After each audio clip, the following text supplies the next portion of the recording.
How you doing? Talk with Todd. I asked him, what makes this a good fit for you, and he said it's kind of similar to what you kind of did at Oklahoma. When did you know, like at one point where you hear that it kind of clicked to you, like this is going to be a really good fit for me?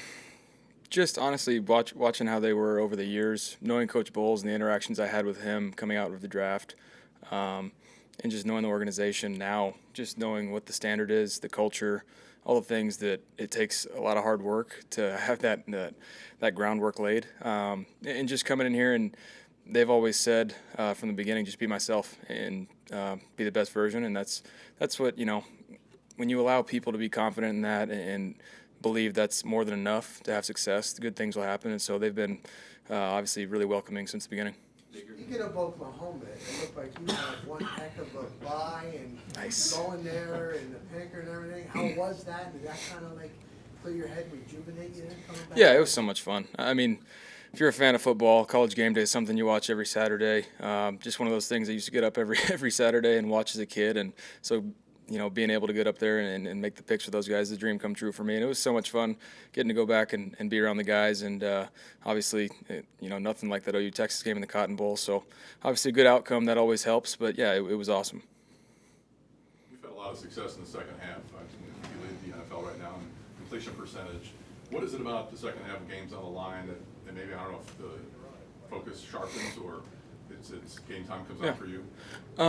In this league, you have to be able to adjust, and I think just as a team as a whole, we've done a good job of adjusting. You go into halftime, you have your script, you have your game plan ready to go, but the team can play you differently than you expect. So you have to be able to adjust, make adjustments at halftime, communicate with the receivers on different looks, what we're going to get to, and just be on the same page. So for us, it's doing the little things right and just staying on the same page when it comes to getting in the second half. I know with the ground game, there's still some work to be done there, but it seemed like Rashad White did some of the dirty work against the Saints that maybe kind of went unnoticed. Just what have you seen from him? What have you learned about him as a teammate? He's got no ego to him.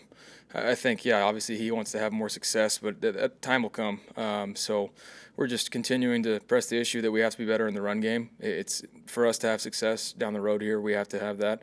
But he's patient, and I think just one of those underrated plays for him was getting him out in space, throwing that ball to him, and he made a couple guys miss down the goal line. And so it's just he's a special player with the ball in his hands, so we have to continue to find ways to do that as we get the run game going. Baker, in New Orleans, you guys had 26 points on offense, which was a season high for you so far. Do you feel like you look at the Lions are just averaging under 30 points per game? If this game got into a shootout, has the offense improved enough and evolved enough to where you feel like you guys could go toe-to-toe and win a shootout game at this point? Yeah, I mean, I'm not going to compare us to their offense, but just for us as a whole, that was a game that, we had talked about scoring in the red zone and improving in that aspect. But just for us, it's continuing to do all the little things right, which is why we haven't had the best offensive game yet. And so continually improve as the year goes on. And so this is one of those games that we can't look at their score. We just have to continue to do our job and put up the most points possible. And they play with so much effort, so we have to match that effort and outdo it, honestly, and just do our best to execute as well. There's only so much trust that can be built in practice, right? But when you're out there and you're able in a game, when Mike Evans goes out and you're able to connect with Devin Tompkins on a touchdown and Kate Otten, and I know that Trey Palmer's been an asset for you guys already, but just Chris Godwin to be able to have a game, 100-yard game with him, just what can that do for kind of the growth of this offense? And I don't know, could you feel the kind of the trust growing with those guys? Oh, absolutely, and that comes from just the reps early on in camp. It's a blessing to be able to practice here in the heat where you have to rotate guys in and everybody's getting reps. And so those guys have seen a lot of looks, but for them to translate it onto the field on a game day was extremely important for us. And so they played really well, and their roles will continue to grow as this offense goes. It's not, we design plays to get it into our best players' hands, but at the same time, we don't force the issue. The ball's going to go where the defense dictates it. And so we're just calling the plays, and Dave trusts me to go through my reads and distribute how it needs to be.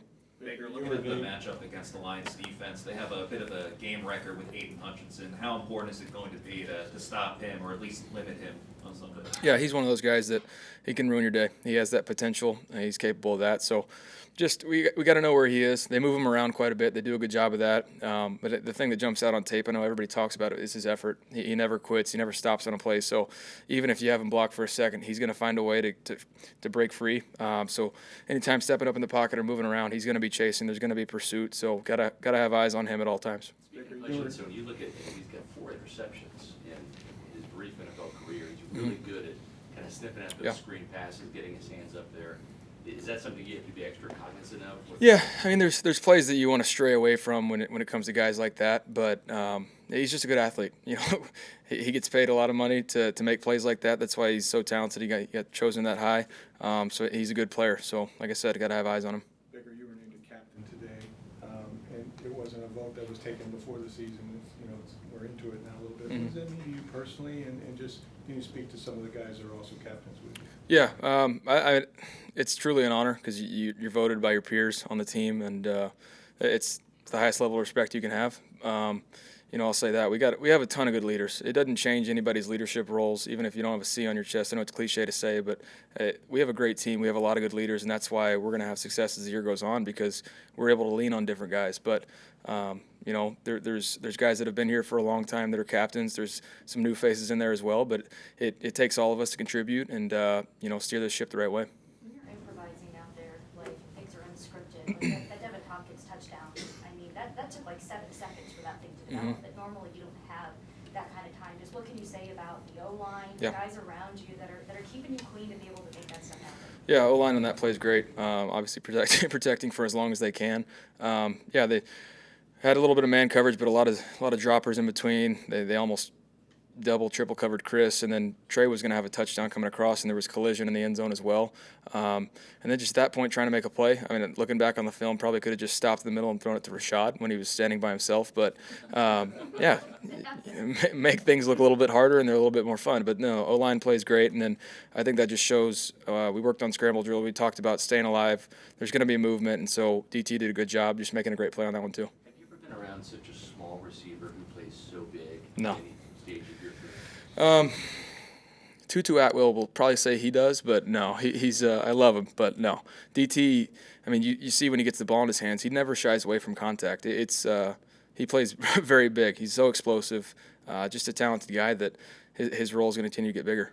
You've been such a competitor. You will escape the pocket. You will extend plays, and occasionally at the game where the first down's on the line, you'll lower your shoulder. We've seen you do it. But are the coaches in your ear at all about, hey, Baker, we need you for 17, and then some, like, just try to go down of bounds? Like, I know it's in the moment, but Yeah. Dave mentioned one time after the Minnesota game, there was an unnecessary hit I took right on the sideline. But, it's just about being smart. I know that. I've been there. We're taking unnecessary hits and putting yourself in harm's way. But, like you mentioned, when the game's on the line, you got to do what you got to do. Is that your game, though? You like moving in and out of the pocket to kind of create things? Yeah, I mean, obviously I want to play on time. You have your plays designed, you practice it, you get them on time and out there on the practice field. But things happen in a game, and so your guys have to stay alive. O-line's got to block forever, and if they have to, and you just got to make it work somehow. It never goes perfectly as scripted on the practice plan to the game field, so you have to find ways to make it work. When people mention the better quarterbacks in the league, you don't hear Jared Goff's name a lot in that group. What's your respect level for Goff? Jared's a stud. Coming from somebody that needed a fresh start as well. Jared's a stud. I think he's playing really well. I think you can tell his leadership and all the things why he got chosen that high. He's truly showing that now. And so, not every fit's perfect. And for him, I think his confidence continuing to grow. And he's got all the tools you want. Tall guy, got a good arm, really, really smart. And so he's able to make plays. And he's, the sneaky thing about his game is his play action, all his fakes and stuff. He's really, really good at that. He's almost got it down to a science. So I love his game. He's a good guy, too. Tristan Works was saying you like to trash talk a lot, but he always, after the play's over, he said it's his job to look for you to get you out of that mess the whole time. He's my handler. Is that what he said? Self-proclaimed handler. I remember how he does it because he used to do that with Mike.